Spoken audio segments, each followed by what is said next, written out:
Let's talk a little bit about repentance.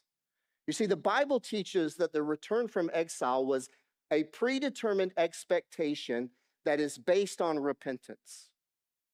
It was outlined in Deuteronomy 30 as the Lord renewed his covenant with Israel before they entered the promised land after the wilderness wandering.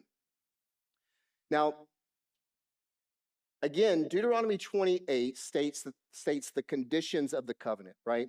With the main requirement, Deuteronomy 28, being loyalty to God and forsaking all other gods. In other words, they will serve God and God alone.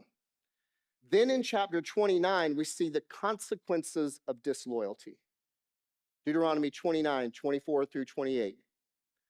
All the nations will say, "Why has the Lord done this to this land? What caused the heat of his great anger?"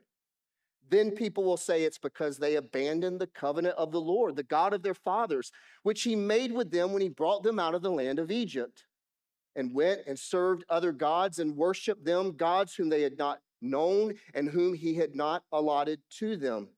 Therefore, the anger of the Lord was kindled against this land, bringing upon it all the curses written in this book.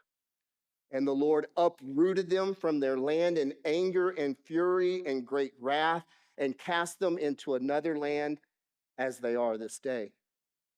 That's chapter 29. Then chapter 30 outlines the conditions of return. It included repentance, described in chapter 30 as returning to the Lord. Here's what it says. This is verses 1 through 4. And when all these things come upon you, the blessing and the curse which I have set before you, and you call them to mind among all the nations where the Lord your God has driven you, and return to the Lord your God, you and your children, and then obey his voice in all that I command you today, with all your heart and with all your soul, then the Lord your God will restore your fortunes and have mercy on you, and he will gather you again from all the peoples where the Lord your God has scattered you.